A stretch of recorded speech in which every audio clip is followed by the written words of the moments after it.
Goldfinger,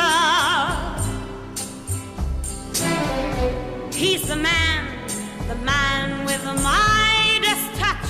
Hello ladies and gentlemen, Nick here, and welcome to my review of the 7th James Bond novel, Goldfinger, written by Ian Fleming. So, Goldfinger. Right, it's a bit difficult to begin this one, but I'll try and do my best.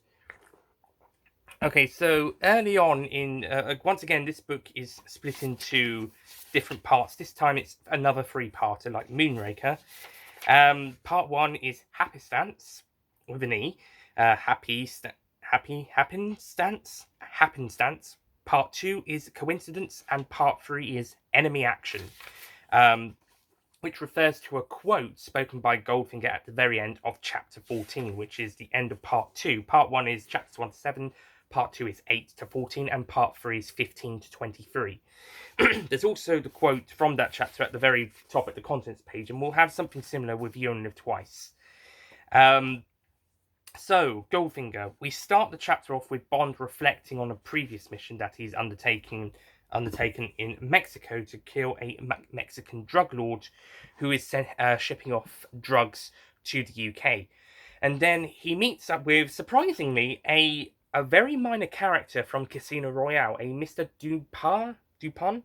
Yeah, who he played with at Casino Royale in Casino Royale. He was Mr. Dupont and his wife were seats 4 and 5 respectively, and Bond was seat 6 at the table that they were playing at. He got on pretty well with the pair.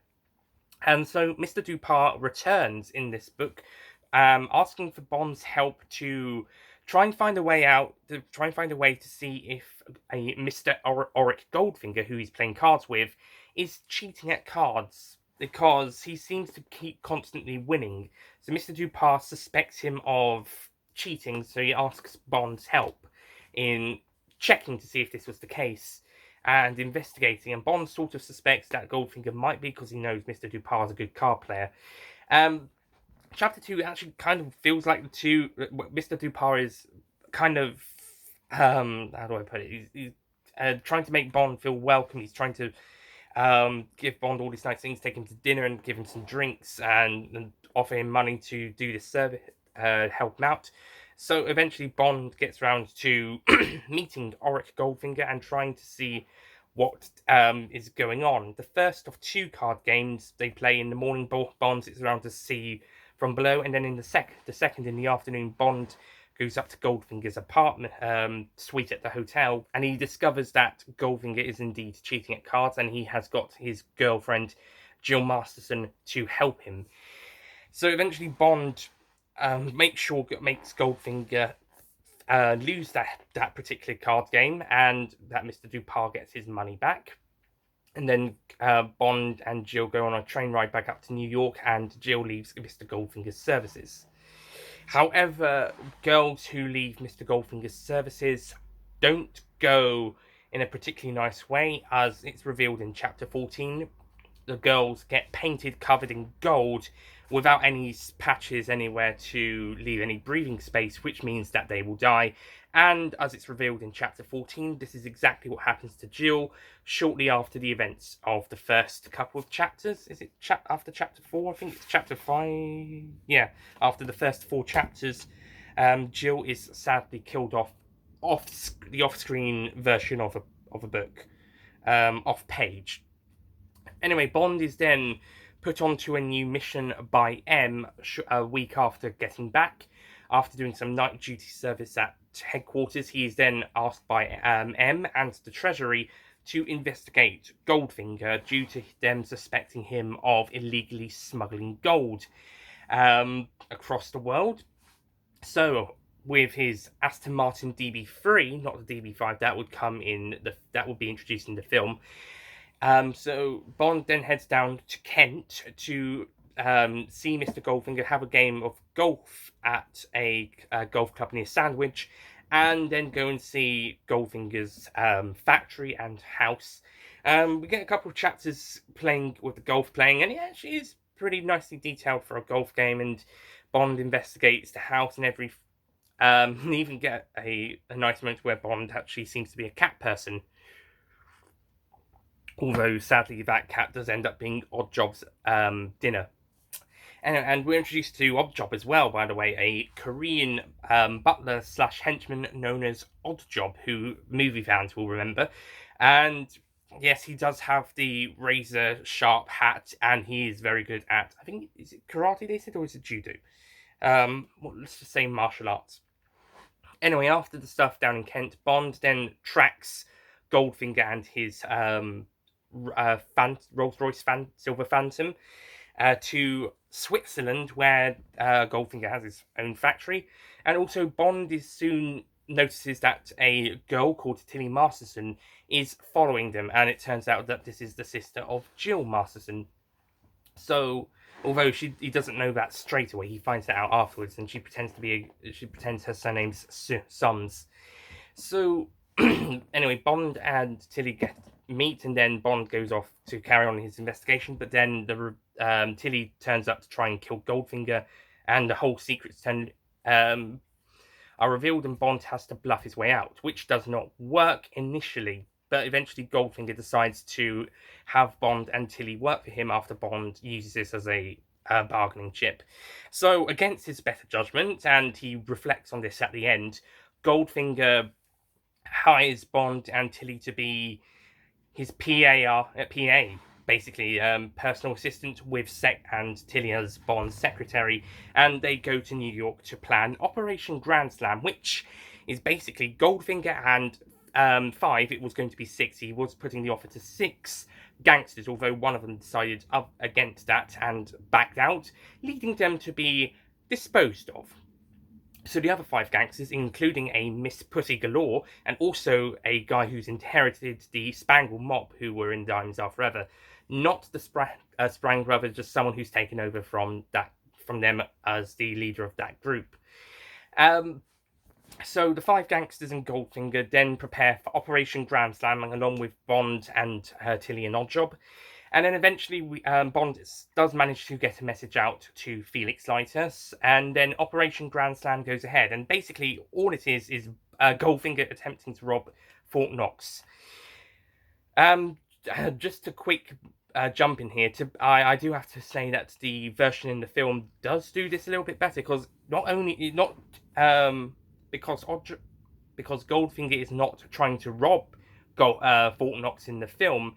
He's actually trying to irradiate the gold so that his own currency would go up better, and his allies in the East, in China, would have their finances go up a lot. So, win for him, win for his Eastern Asian partners.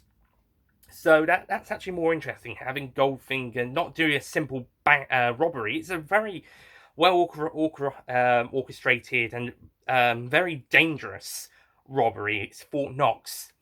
But in the film, it's more interesting because he's not robbing the gold depository. He's trying to just make America's gold worth less, so that there's economic struggle in the West, so his Eastern partners will have a better economic situation than them, or at least they won't have to worry much about the West's economy, and his Goldfinger's own gold would have a higher price range. But yeah, I think that's more interesting. I think the film version is more interesting than just a simple robbery like in the film. Well, it's not a simple robbery; it's a complicated robbery, and one that needs a lot of planning and staging and everything. But still, I think going one further than just robbing Fort Knox was a bit more interesting. Anyway, so that's basically Goldfinger's plan. He is trying to rob Fort Knox. He does have this big plan, because robbing Fort Knox, as I mentioned, is not an easy task, and I do certainly not recommend it. Do not rob Fort Knox, or anywhere else to come to that matter. Do not. So that's the plan, and there's a couple of chapters dedicated to detailing the plan, and there's a nice map on one of the pages in one of these chapters that, like with the details of Bond and Drax M and Drax's friend at the table in Moonraker, where we got a diagram about it. It's nice to have a map of. Here we go. It's on page 286 of the vintage publication copy from 2012 in chapter 18. And also you can kind of look at the map and you can read what's going on in the next couple of pages to kind of follow the routes Goldfinger's trying to say, or at least the routes and stuff on that map. But yeah, I like the Moonraker thing. It's nice to have a kind of a visual thing on the page so we can see what the characters are saying, more or less. I think that's pretty interesting. Anyway, it turns out Felix Leiter did get Bond's message, and he got the message up through to the FBI, the Pentagon, and even as far as the president. So they put their own counter operation into matter, and Goldfinger was going to poison the town, make it look like they were sleeping, but he was going to kill lots of people in the town, so he can get to the depository. However, the American military managed to counteract. Not counteract. No, they managed to get to the poison carriers first and prevent them from being poured in, and then they. Once the all clear is given, they then attack, and there is a battle. I don't think it's a particularly long battle, but sadly Tilly does get killed by Oddjob when Bond and her try to escape. And then Bond is rescued by Felix Leiter, and Goldfinger and Oddjob escape. Eventually, Bond then has to clear some stuff up with Felix, and then he heads back home on the plane, but Goldfinger, Oddjob, and a few others, including Pussy, are there to try and take him out, and Goldfinger reveals he shot the other 4 gangsters. I'm not exactly sure why he specifically kept Pussy, especially as, without reason given, she turns on Goldfinger and joins Bond at the very, very end, and Bond manages to smash a window with a knife and is able to suck Oddjob out, and then strangle Goldfinger, and then eventually take control back of the plane and has it crash land in Canada, I think. Sadly, the Korean pilots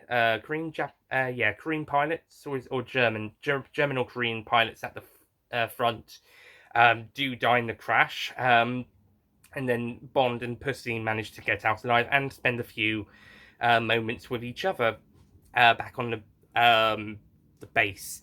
And even Bond wondering why Pussy turned sides. The character of Pussy is a lesbian, as is Tilly Marston, and they get on pretty well for each other, although there isn't very much of it. But we do get signs of that, and it's kind of hinted earlier on that Tilly is a lesbian because she's not really into Bond. In fact, Tilly kind of causes her own demise when she tries to run for Pussy instead of Bond, and that line is probably going to be taken out of context, and that's how Oddjob was able to get at her. However, for some reason, Pussy then decides to swap sides and join Bond, as I said, and her reasoning is she never met a man before. I think that's what he said, or at least a man like him. I'm not quite sure. She just changes sides. I guess it's just so that Bond could have a girl or woman at the end of the book. He could be with a woman at the end, and Fleming killed off Tilly, and then realised, oh, hang on, I haven't got him a woman to be with at the end. I'll just have Pussy change sides for some reason. I'll explain why she became a lesbian, but I won't explain why she changed sides unless the whole "I never met a man before" line sums it up. That's not a good excuse. If you're a lesbian and you suddenly decide to help a man out, because there's got to be another reason other to because you've never met a man before, unless this really is your first person, the first man you've actually ever met, besides the uncle who raped Pussy. But yeah, she's met the other gangsters, she's met Goldfinger, she's met Oddjob, she's met their people. Bond can't be the first man she's ever met, so yeah, I don't know what the excuse is, and I don't think she would have changed her sexuality to bisexual or heterosexual.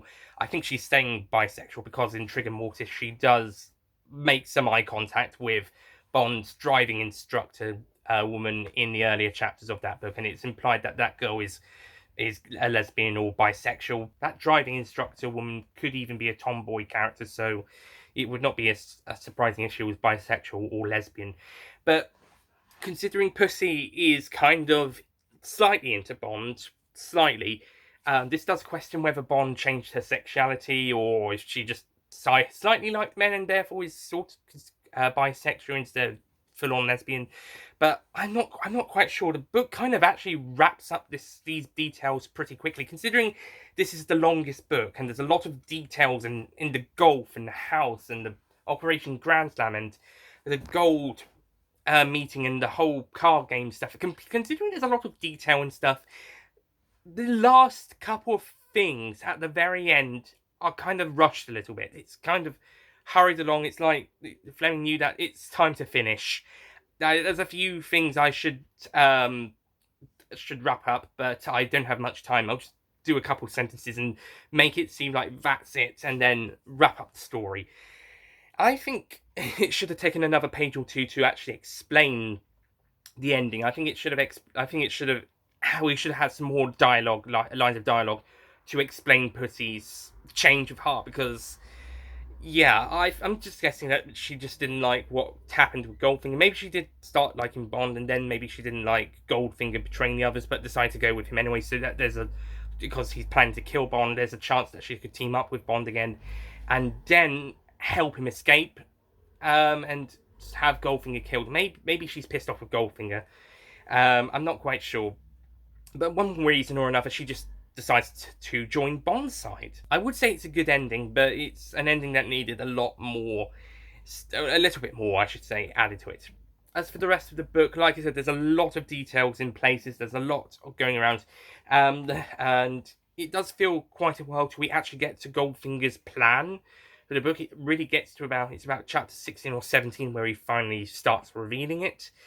And it does feel like it's taking a lot of time for most of the book, and then the whole Operation Grand Slam itself is very quick. It's done really quickly, and so most of the first 2/3 of the book are basically just investigating Goldfinger, which is fine, but it does feel like it's going on quite slowly. And then when you get to Goldfinger's actual plot, it's done. Again slow build up, but then we get to it and it's done in a flash. It's a chapter, but I think we should have cut down on some of the stuff earlier on and added more stuff later on. I think it just felt like it was going on a bit too long to begin with in the first two parts, and then we needed a bit more stuff towards the end of the third, and including a little bit to the end of the last chapter. As for characters, Bond's good, although there is this bit towards the end of chapter 19 that, Bond is a sexist character, and Ian Fleming was a sexist, misogynistic person back in the day. But there's a particular couple of sentences of dialogue where Bond's kind of reflecting on women having the vote and sexual independence and stuff, and he's sort of criticizing it to himself. And it just felt like, okay, I get it, Bond, you're not really keen on women apart from to sleep with. You're not a feminist, you are a sexist, misogynistic dinosaur, as M says in the GoldenEye film. And the same can be said for Ian Fleming. I get it.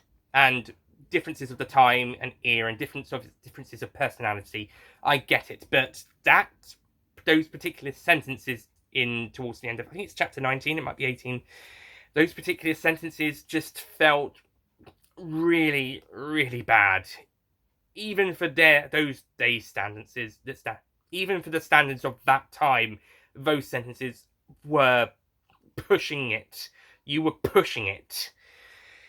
That is not a comfortable read. And I apologise to any female readers who would read, not just that line, but the whole book series and just think, they're not really so keen on the way it's written because of how women are treated in the books. Yeah, I apologise to any and all female readers, and I hope you at least enjoy the stories, even if women aren't portrayed very well in the books. Speaking of women, Jill Masterson, she's quite fun actually. I think she was quite nice. It's a shame we only get one or two chapters with her. Tilly's pretty good, and I think we were going in a good direction with her being tough, strong, and even not being into Bond. Being a lesbian kind of gives her a step up in rejecting Bond's approaches on her. However, there does seem to be points where she does sort of forget the toughness, more or less quickly. So yeah, we could have been looking at another tough character, but she kind of whittles down a bit. And the same in that case when she's trying to get to Pussy, and ultimately her downfall It does make the character kind of look a little bit weak in places. So she flip-flops between a stronger character and kind of the usual weak one. And finally, Pussy Galore, I think she's pretty good in the bits we get, but there isn't an awful lot about her until the end, and then she just decides to swap sides just because. I don't know. I think she does kind of like Bond, but yeah, she just swaps sides just because at the end, and I find her she has more chemistry with Bond when they actually are together in the Trigger Mortis book. Then again, Anthony Horowitz can write women better, so yeah. As for the other characters, Goldfinger is a great villain. I think he has a dastardly plot. He's a megalomatical genius. He's really, really clever in operating his schemes and creating Operation Grand Slam. I think he's a great villain. He's another redhead character, a bit like Hugo Drax. Perhaps a little bit big and bombastic, perhaps. That being said, I tried to picture Gert Frobe in my mind, and yeah, Gert Frobe is Goldfinger in a similar sense to Michael Lonsdale is Drax. But yeah, I think Goldfinger is a great villain, a pretty dusty villain. Possibly, it's him or Red Grant. They're possibly the best villains of the series so far. Then again, From Russia Love has a great ensemble of villains, some of which Bond doesn't even meet. And then finally we got Oddjob, who is he's a great henchman. He doesn't really speak, but he's great for what he's got to do. And we've got the other gangsters. They're pretty good for what they've got. There's a guy called Mr. Solo here, and in the film, he's the one who backs out of the deal. But in the book, he's one of the gangsters who goes with Goldfinger. So I think with the film, they just decided to pick a name that was easy to have in the film. They just picked one of the names out and decided Mr. Solo is an easy one to say, so we'll use that one. Although in the film they do kill off the other gangsters in that before Operation Grand Slam rather than afterwards. So yeah, that's a bit of a plot hole in the film's case though, because especially as they kill Mr. Solo separately. And I think that's really about it, apart from Felix Leiter, who returns for 2 chapters towards the end. He's pretty good. He doesn't get an awful lot of action in this book.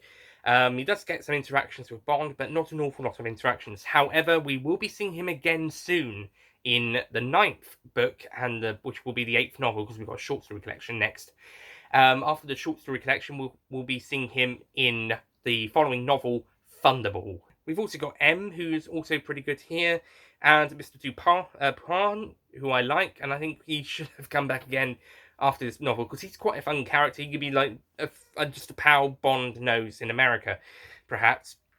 But it's nice to have a return, someone, just a very minor character from a previous book, just coming back and just making an appearance. That's pretty nice. And that's really about it. The gold discussion bit at the Bank of England is a bit like the Diamond Talk and Diamonds Are Forever, and Bond even reflects on this. And there are points throughout the book that I think Bond does reflect on kind of a previous mission. He does wonder how he'll introduce Tilly to Vesper when he thinks they've died. Who else which other Bond girls have died apart from Vesper, Jill, and Tilly? I think they've all survived. Perhaps, yeah, maybe Quarrel's there. He might introduce them to Quarrel and Strangways. So maybe some allies as well as girls. So on the whole, Goldfinger, I think the story moves at a bit of a snail pace in places, and then it rushes towards the end. But I think it's still a good story, building up the suspense, the story, the characters. But I think it needed to fasten the pace in the first 2/3, and the first half of the third, and then slow down towards the end of the third. Overall, I think Goldfinger is a good novel and has some pretty good story. There is a lot to get through, though. It is the longest of the Fleming novels, or at least when Vintage published them anyway. And yeah, there is a lot to go through. So I do think it needed to cut down and/or speed up earlier on, and then needed to add more stuff and slow down towards the end, because it does feel for a bit of a slow read until the end, and then it goes by a bit too quickly. So Goldfinger, it's a great book, but it's not one of the best. It's good. It's very good, but don't think it's one of the best ones of Fleming novels just yet. I will be giving Goldfinger, the book, a 8 out of 10. A spider's touch, such a cold finger, beckons you to enter his web of sin. But don't go in. Golden words he will pour in your ear, but his lies can't disguise what you feel. Yeah, I just think it needed to speed up earlier on and slow down towards the end.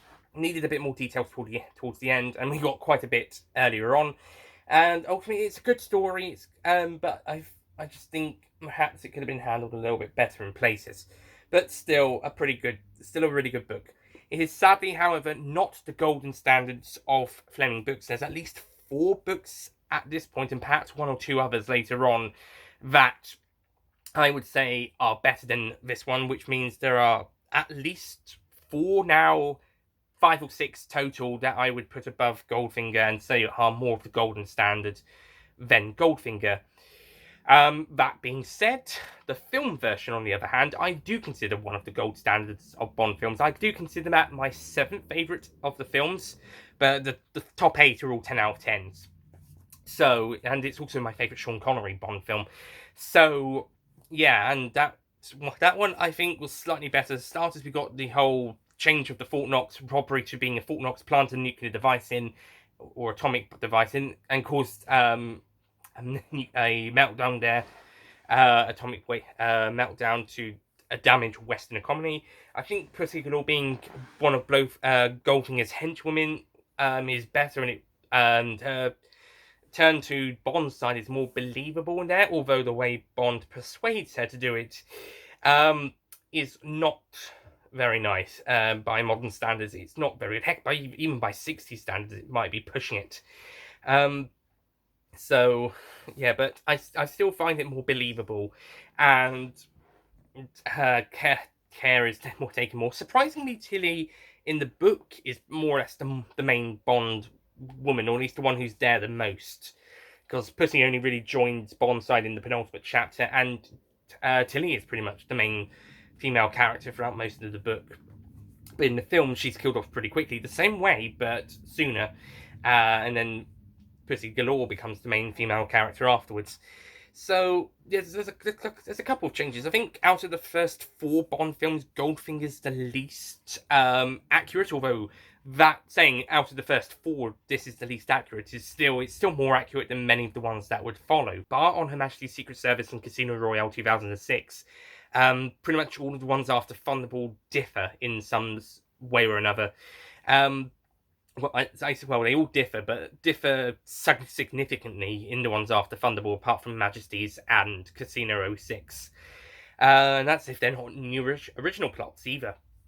There are lots of lines of dialogue and lots of plot points from the book that do make its way into the film, but I think the film structure is handled a bit differently, and to be honest, I prefer the film structure. I think that one's handled better. I think the investigation is a bit more of a faster pace, but at the same time still keeping it interesting and still of an investigation.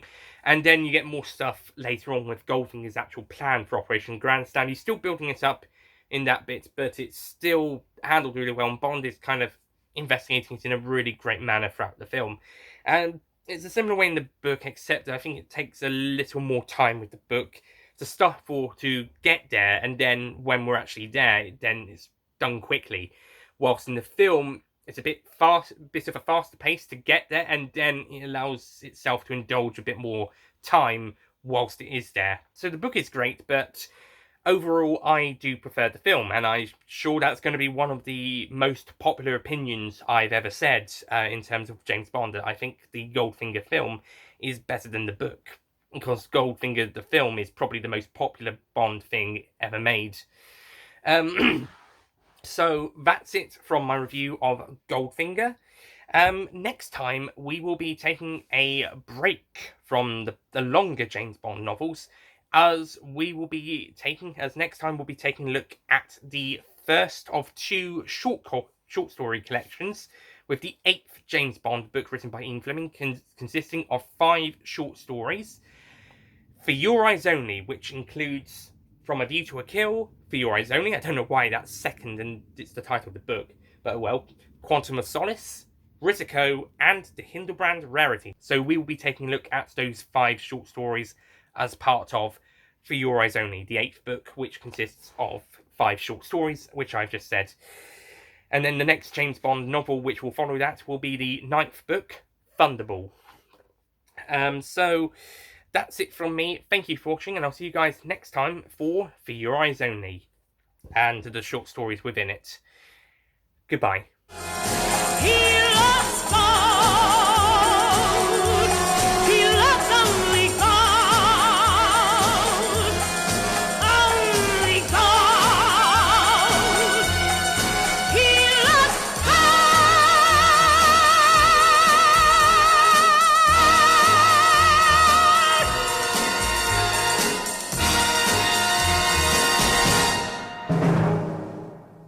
Don't forget to click below to subscribe to the official Nicholas Payne Retro YouTube channel.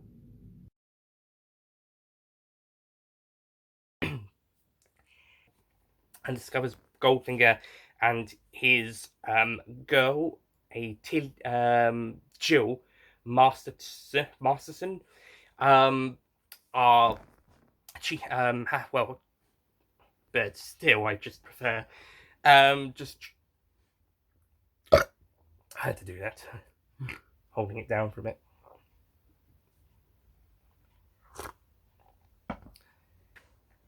Anyway, so during the fight, and then Pussy reveals.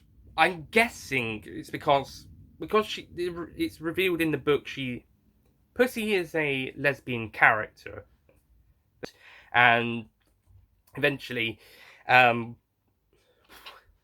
fact, she might be a tomboy, which would explain the sexuality. That driving inspect. Yeah. It's a. As for characters, Bond's good. He does well. Even if even if then again, Anthony Horowitz can write women. Then he's another strangely, though I could not imagine anyone else but Gert Frobe in the role. Though, to be honest, Gert Frobe more. He doesn't get as much action in this book, though. But he doesn't get much action. And also, and then but yeah, overall, I think Goldfinger is a good, interesting, and fun novel most of the time, and so I think it really did need to cut down a little bit earlier on and speed up a little. I think until towards the end, where it does speed up again, and until the end, and then all hell breaks loose, and you don't. But yeah, Goldfinger, it's a great book, but I don't think it's the golden standard. Bar on a Majesty's Secret Service and Casino Royale. This one is probably the so overall I do prefer the film. However, I do think the book is pretty good. So I do like the book a lot, but so the book is good. So I'll be taking a look at those Quantum of Solace, Risiko, and The Hildebrand Rarity. So we will be taking a look at those 5 short stories as part of For Your Eyes Only. So we'll be